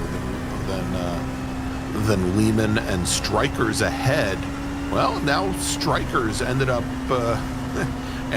running a mid 53, which was almost a second slower than his previous lap. And there's some traffic on the way, as you can see by what these guys are seeing here, trying to get around some of this stuff. And I think, is that race leader Ben Rose coming up just behind him? Coming down out of turn 3 now, yeah. Or is that Jordan Butler, one of the DNA Acuras? That might be Butler in the 72, because that's Rose there in the 5. Rose, yeah. Under the sausage bridge down there in the carousel. Right past Brian Redmond's cap. If you have not been to Road America, these are all things you need to go see. That's right. So if that's the sausage bridge, which leads you into Speedville, what used to be the Henry Bridge, which is now the Mission Bridge? Is that the Taco Bridge, or is that just the Tortilla Bridge? What's that? Which was that Mission Bridge? It'll be the one coming up before the kink. Oh. Yeah, I told you. Road America works with iRacing to change the signage every year. One right there, in fact. Yep. Good shot. Thank you. That one's actually now to where the beach volleyball court is. It's just off to the outside of the track there. If you get all the way down that thing, past the go-kart track down there. Yes. Road America, not only, when I say that they try to maximize every chance to monetize this track, but they have done such a wonderful job, Larry, over the years in opening up and making more spectator areas available. And there is, right on the outside going into the kink, would have seen that hit between Bobby Childs and Lyndon Swaby, a volleyball court and basically a beach area. Yeah, it's a great place, and there's there's an overlooked landing sort of paved patio area up a hill, just overlooking the kink as well. So there's some great spectator viewing areas down there, and you know the comments about them monetizing everything sometimes comes off as a little bit too much. Don't get us wrong, it is a great track to visit. It is a great track to watch racing at. Spend some time there if you can go. If you're going there for vintage racing or club racing, just camp for the weekend at the campground. It's well worth the effort. It's a fun place. Certainly one of my favorite ones to go. And look at this. That's Lehman under brakes. That's Chinsky. And Chinsky having to run wide. I think he maybe got caught out a little bit by the braking of Caleb Lehman there, and pulled all the way to driver's right, and then runs very wide on the exit of turn 5. Yeah, Larry, I mean, I say that track does everything that they can to monetize the facility, but when you have a limited number of events, a limited number of very large spectator events there each year, I mean, it makes sense. But this is also, I think, with the exception of some of the rovals where you can, see almost the entire road course from the grandstands. From a spectator standpoint, Road America, I think, really is the premier track. I want to get back to that in a second, because we are watching a fantastic battle between Lucas Dragotta and Chase West, just side by side down through Canada, and it looks like Lucas is able to get the better of it. Chase had a little bit of a rough getting on the power coming out of there and actually ended up slowing down right in front of Jeff Brooks. But here they are going down through the bottoms all the way down into Canada. This is great, as you can see. Chase trying he can to make a move in here, and he outbreaks himself, in fact. Now you can see him run a little bit wide. Over-under. Oh, it's great stuff, though. This battle's been going on a while. Because remember, we looked at this 25 minutes ago after the pit stops, and it seemed they were already side by side, and West almost getting a little bit of help from the Mustang and Jeff Brooks there coming to Bill Mitchell. That's some good racing between them.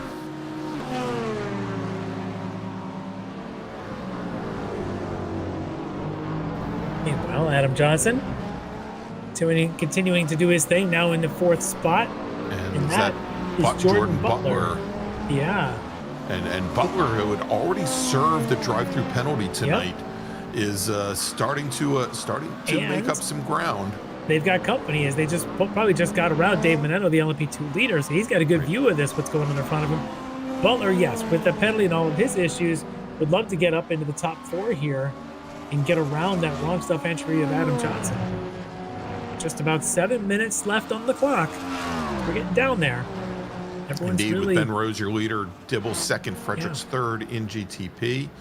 It is still Meneno, Strikers, and Lehman, top 3 in LMP2, and Bailey Petrowski, Mike Dam, and Travis Schwenke, your top 3 in GT3. As Larry said now, as we've got only about 7 minutes remaining on the clock here from the National Park of Speed, Road America. Beautiful shot from the blimp cam there.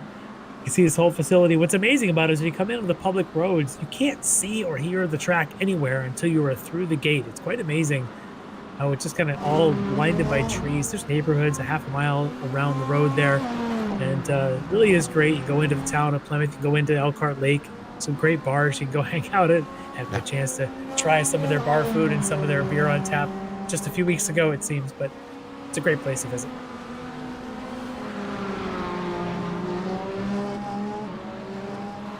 There's race leader Ben Rose.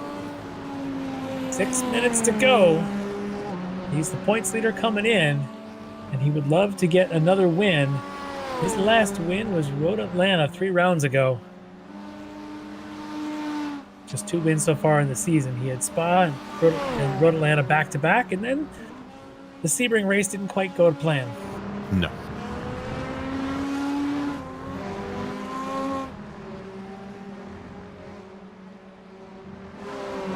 I do think we're going to see quite a battle. So Rose came in 3 points ahead of Fredericks, who was 3 points ahead of Tanner Dibble. You can see Rose is going to help his cause, but Fredericks and Dibble are going to be potentially locked in for that second spot going into the final round if things stay like they are. It'll be fun. Now, where's that round again, Greg? Daytona? Daytona it is in 2 weeks. And, of course, next week, Larry, everybody should join Larry and I. We are going to be in Belgium. We are going to be at Zolder for the finale of the Ricmotech Mini Mite Sports Car Series. That's next Monday night at 8:10 p.m. Eastern Time. Yeah, I don't think we've ever run there. No, it is the very first time. The very first time that one of the Ricmotech series is run at Zolder, and that, of course, is for our LMP3 as well as GT4 racers. And I have not personally run there in probably more than a year, maybe 2 years now. I need to go back and get a little refresher myself. So it's definitely an interesting track. Worth checking out again.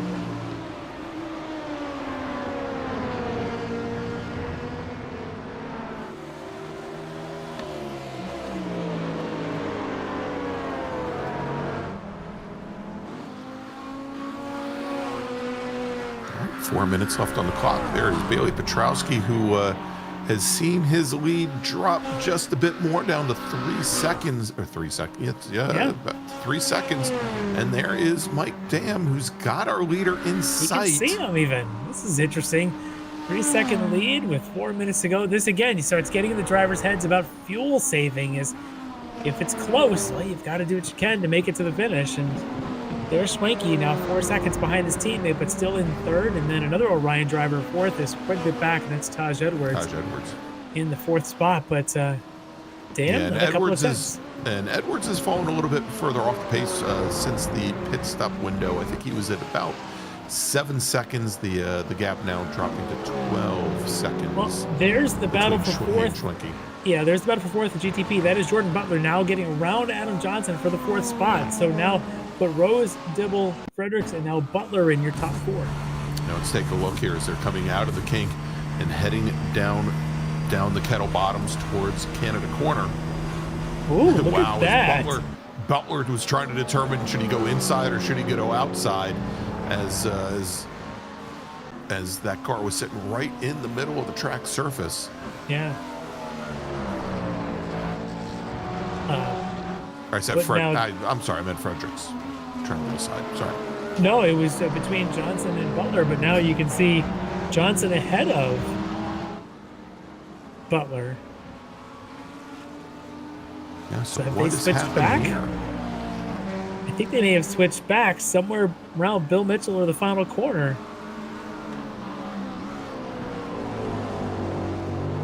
All right, let's take a look, Larry, because right after that great outbraking move going into Canada, I think this is where it actually went wrong for Jordan Butler coming up into turn 14. Oh, he gets a little rear lockup.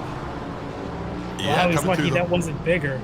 Yeah, coming through the final corner, he tried to gather it back up, and Larry, as he rejoined, he almost had a little coming together with that could have been with way Butler worse. ahead. Yeah, for sure. All right, well, let's check in on Aaron Beaver, the only Rockefeller Racing, I think, LMP2 on the field tonight. Josh Vidal there right behind him. These two fighting it out for the fifth spot. And again, this is positioned for fifth. And I think, who is that in front of him? Is that a Kyle Strikers who has just pit for fuel? And that's why these are now a fourth, fifth, and sixth battle with Lehman up to second and Chinsky to third. I think that moving is around the case. With 2 minutes on the clock, or a minute and a half now on the clock. And and we said when Lehman dropped back to Kyle Strikers, we asked if Strikers knew what the plan was. And a couple others. I see Adam Johnson just coming down pit lane. There you see him. Yeah, and Jim Pfeiffer was on the pit lane as well. Pfeiffer's got something else going on. It looks like he's getting repairs. We'll see. We'll keep an eye on that. Yeah, he's been in there a little bit. Yeah. But going to keep an eye on where Ben Rose is. Your overall race leader when he crosses start-finish the next time should be white flag. I don't think he has seen it yet as he's through the carousel here. He's got 30 seconds to get back to start-finish. I don't think we've missed that. These guys are fast. And Larry, let's take a look at the remaining Dragota. This is Lucas coming down into turn 8. And that's just rear tires going away. Round and round he goes. It's not going to help the tire wear. That's right. Where it stops, well, we all know. All right, and here we come, coming out of turn 14 and onto the Road America Straight. And Larry, we've hit the 75-minute mark, so we are on the final lap. But coming up the hill to take the win in round number 7 of the Extreme Motorsports Ricmotech World Challenge, Ben Rose. A great win for Ben Rose, essentially flag to flag. Keep our eyes on Tanner Dibble here. He'll take the second spot. Good win for him and his points collection as well. Win, second place there for Dibble.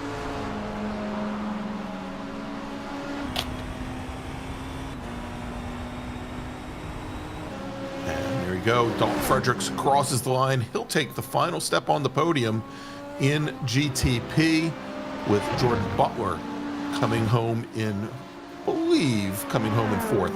Now coming out of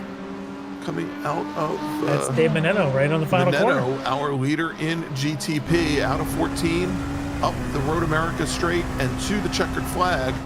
Your winner in round number 7 in GTP, Dave Meneno. Our GT3 racers have already passed the stripe. We'll get them in a second here. Finishing second in GTP, Caleb Lehman. And your championship leader coming into the evening, Larry, in LMP2. He's human. Thank you. Josh Chinsky will finish in third. In GT3, it's Bailey Petrowski. Mark him down for win number 4 this season. Mike Dam will finish second. Travis Schwenke third. with Tosh Edwards finishing in 4th. All right, Larry, let's do this. Let's take a quick break.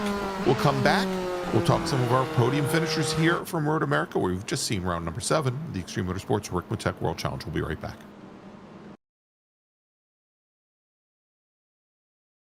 The SCCA Foundation is a 501c3 organization serving as the charitable arm of the Sports Car Club of America. One of the programs partially funded by the foundation is the SCCA Academy, an online learning management system used to keep real-life racing track officials up to date on the highest standards of race safety and officiating. Through this program, the SCCA Foundation is supporting the future of the best-trained corner workers and event officials in motorsport. You can support these efforts at www.sccafoundation.org. Ricmotech high-performance sim racing equipment. Whether you're just looking to have fun, train for race day, or become a serious esports competitor, Ricmotech has you covered. Hundreds of name brand parts. Support from experts that love sim racing.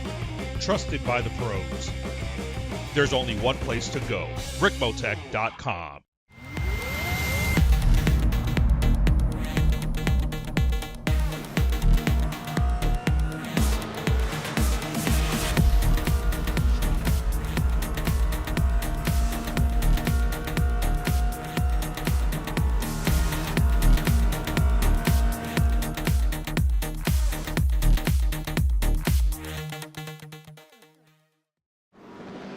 The search is over.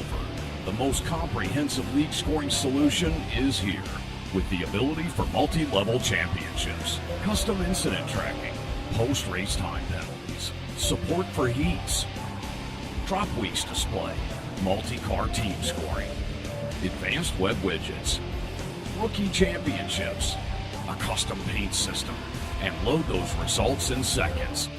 Visit extremescoring.info today. Ricmotech high-performance sim racing equipment. Hundreds of name brand parts. Expert support. Ricmotech has you covered. There's only one place to go, ricmotech.com.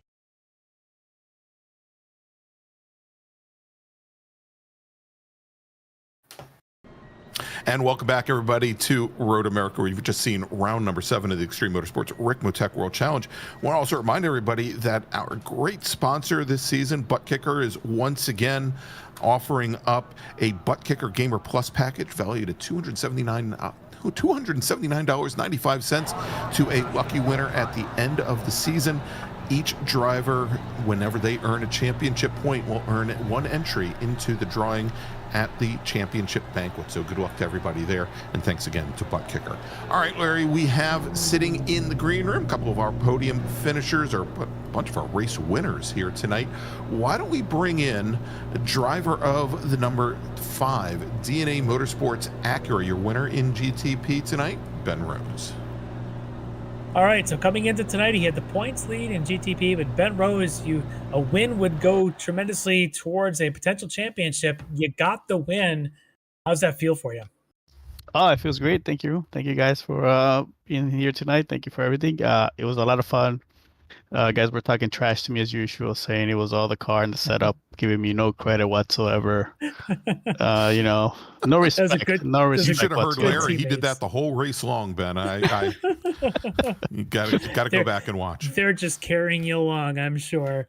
But no, a great race for you. Really, from the start, you just sort of checked out and made sure there was no doubt in it.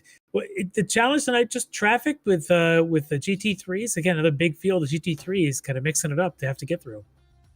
Yes, the first pass through, that was the one that was kind of like really, really working out to ensure that I was very careful. I kind of had I think probably a 2-second gap.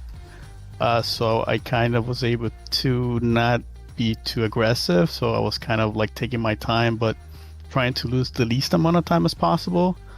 And then after the pit stop, I believe I had a bigger gap, and I was really taking my time towards the end, especially going into turn 5 and the carousel. I was just a bit cautious. Yeah, probably well worth a little bit of caution through some of that stuff. But a great win tonight. And again, looking at this point standings, we'll see them updated shortly. You came into tonight with a 3-point lead. This is certainly going to help you a little bit with your nearest rival coming in. Dalton Fredericks getting a third step of the podium. Your teammate Tanner doing what he needed to help you a little bit, I guess, sort of blocking some points from Dalton. Did you thank him for blocking points and thank him for the setup and everything else too? No, because they were talking garbage to me. So you know what? No, but in the end, it was as usual, we're giving each other congratulations, and I really enjoyed the fact that we had a 1, 2, 4, and a 6. Unfortunately for Butler, he had that drive through, but I think he had the pace to be third, and thankfully, well, I guess it was good for me that going into turn 1 at the start that Fredericks, I believe he kind of maybe went in a little too deep, so it kind of gave me that buffer with Tanner taking second place. So it was more of a, we're not going to kill each other.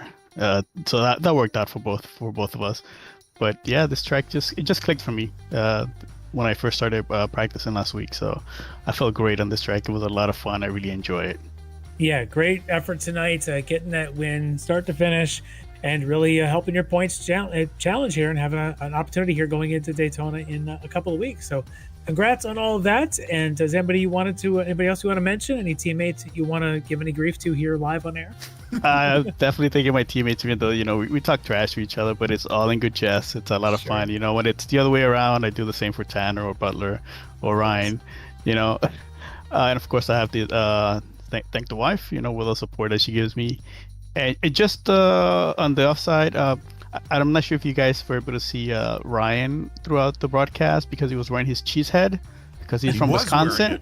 Yes, we were wearing wondering if he was or not. We didn't have the camera on him here today, but okay. Man, it's a shame, because he sent me a picture, and he's from Wisconsin originally. Yes. So this is home track, and he sent us a picture of him wearing the cheese head. It was like, oh man, I hope they show him. We didn't see that tonight, but I'm sure it looked fantastic. All right, well, thank you guys for everything for the broadcast. Thank you guys, appreciate it. All right, well, thanks, Ben. Congrats on the victory here tonight in GTP for DNA Motorsports. Thank you. Have a good night. All right, Larry, why don't we bring in next our winner in GTP, breaking the streak here, driver LMP2. of the number 199 SRT Esports car. It is Dave Meneno. All right, your winner, and finally a new name to take the top step in a race here in LMP2. Dave Meneno, congrats. You've taken Josh off of his lofty perch there with a solid win here, kind of start to finish practically, getting that pass early. Were you nervous a little bit? I hear fuel was potentially an issue for you guys, some fuel savings going on, but your pace just looked tremendous. Yeah, I mean, definitely you had to fuel save a bit. I basically kind of spent half of each stint fuel saving just to get an extra lap, but overall, especially since you get slowed by GT3s, you can be pretty strategic about it. Yeah, I was watching the gap between you and the other guys, and really they got to within maybe 4 seconds or so and never really got closer. And were you watching the gap the same way in terms of watching your fuel to monitor that, or you just have your pace and just hitting it? Yeah, I mean, definitely it was more watching the fuel and just making sure that, I had enough to kind of push those last few laps if anyone got too close. So overall felt pretty comfortable. It was, thankfully the GT3s and the GTPs made it all pretty easy for me when I was going by them. Yeah, that definitely helps a little bit. The battle that brewed behind you with the rest of your team practically back there was a pretty intense one to watch, but you made sure that nobody could see you and see anything that you were doing. You just had tremendous pace. Is that just a ton of laps here at Road America and just comfortable with this place? Yeah, a little bit that, and I tried a new setup shot this time around, so I think I definitely gelled with the setup a lot more than in previous races, so I think that definitely helped a lot. Yeah, for sure. It showed just a tremendous pace tonight, and to get that victory and finally put it into Josh Chinsky's streak, and so well earned. I mean, seriously, when you see that anytime you can get a win against him, I'm sure it's not easy. And to get the win here, though, it's well deserved. And finally cracking the top step. You had a couple of second places coming into tonight, and so able to finally take the top. So congrats on that. But is there anybody you wanted to thank, give a shout out to you for helping you get the win? Yeah, just wanted to thank my team for all the help with setups and testing, and wanted to thank you guys as well for putting this on. All right, well, congratulations again on the win at LMP2. SRT Esports, Dave Meneno. Congrats. Great, thanks. All right, Larry, and we do have our points standings updated, so we'll get back to GTP in a few moments. But Josh Chinsky, of course, holds on to his lead. He had a pretty substantial lead coming into the evening. Caleb Lehman running second in the championship, with Josh Vidal third. Only 19 points separating those two racers, but both Aaron Beaver and Dave Meneno moving up 2 spots in the championship to 4th and 5th respectively.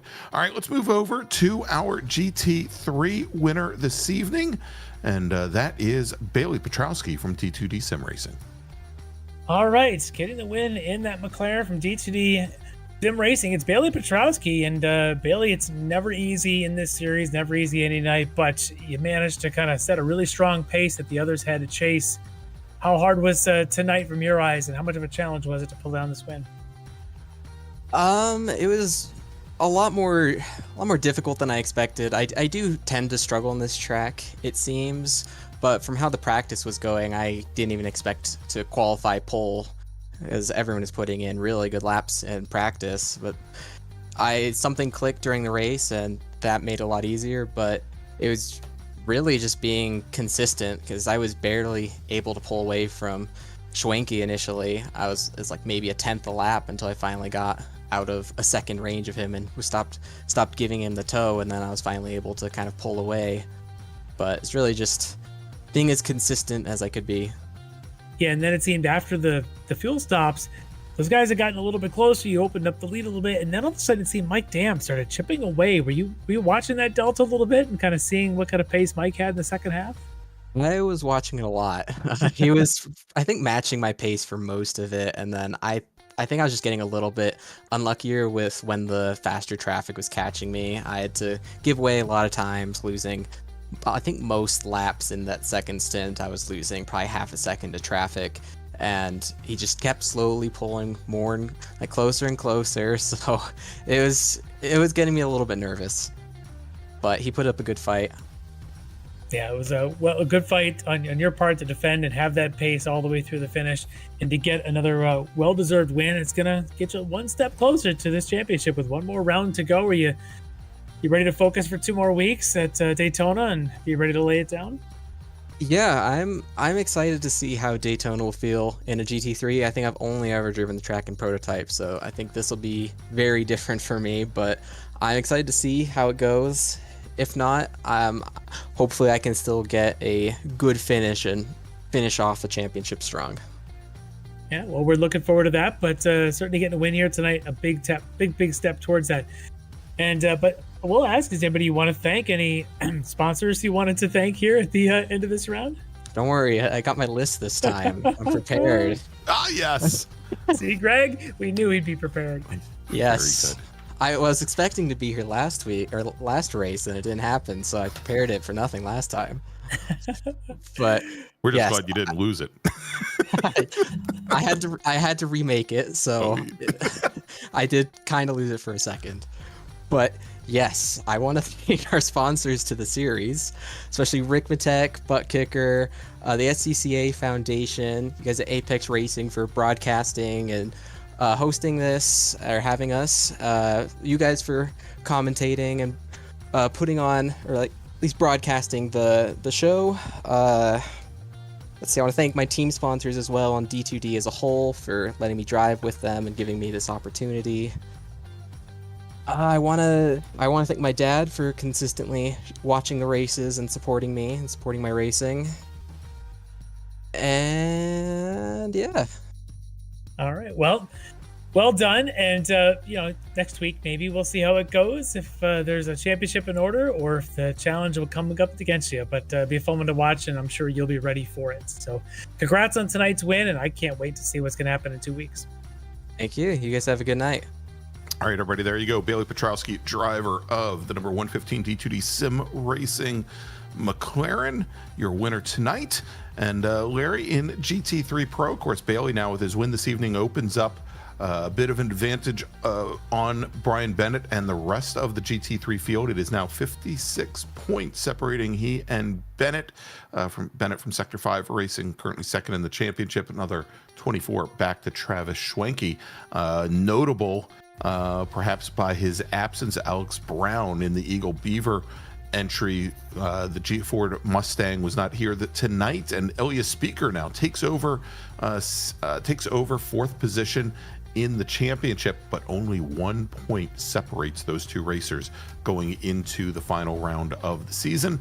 And since we didn't talk about GTP, let's do that now, where Ben Rose has a 12-point advantage over Dalton Fredericks from Phantom Power Racing, and then Ben's DNA Motorsports teammate Tanner Dibble only 2 points back from Fredericks, sitting third in the championship. It's another 25 back to the wrong stuff's Adam Johnson, who sits in fourth. No changes there for the lead, but definitely some changes in the margins between those racers. All right, let's look at what we got coming up on the schedule. We've talked about our final round of the World Challenge in 2 weeks at Daytona, but of course next Monday night at 8:10 Eastern Time, it is the Mini Mite Sports Car Challenge for our GT4 and LMP3 racers, and we're going to be at Spa's little brother in Belgium. We're going to be at Zolder, and let's talk a little bit more about what we've got coming up for our next seasons of the World Challenge and the Mini Mite Sports Car Challenge. January 6th, the Mini Mite Sports Car Challenge will open its next season, and we will be going to we've talked about how we're going to be splitting up the GT4 racers again, going both pro and am there. Big difference, however, is we're going to be going back to 60-minute single races from the 235 minutes that we had this season, and then the Ricmotech World Challenge will start a week later on January 13th. And so definitely want to join us. And if you want to join us on the grid, go to xmsracing.com/road. So for Larry Lefty McLeod, for Josh Wilkie, and thanks again, Josh, for filling in here tonight. Hopefully we'll see you back with us here soon. It sounds like John Grabowski is already realizing that he may have lost his job this evening. But for Larry, for Josh, I'm Greg Ginsburg. We'll see you next Monday night from Zolder. Have a great week, everybody.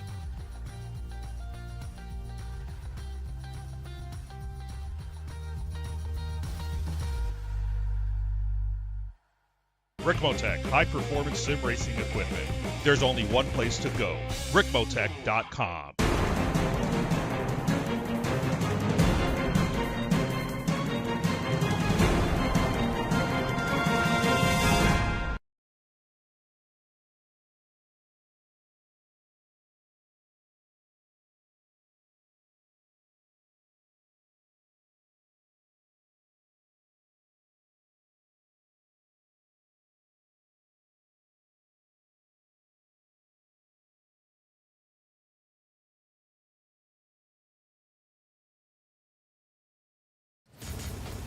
Are you struggling for consistency in your sim racing? Does your iRating look like a roller coaster? If so, we have good news for you. The way to get more consistent is to first understand what you're doing differently than the professionals. And VRS is the answer. With our competitive subscription, you will have the telemetry, setups, tutorials, and everything else you need to fully analyze your driving. Our data packs and the ability to compare your driving with the best in the world will show you exactly where to adjust your inputs, change your driving line, and shave seconds off of your lap times. And our powerful and precise Direct Force Pro wheelbase and precision pedals are being used by some of the world's best drivers. All these champions agree that VRS hardware is not just the best on the market, it's also priced well below the competition. So if you're looking to upgrade to direct drive and the best pedals in sim racing, VRS is your answer. If you want to get better, get faster,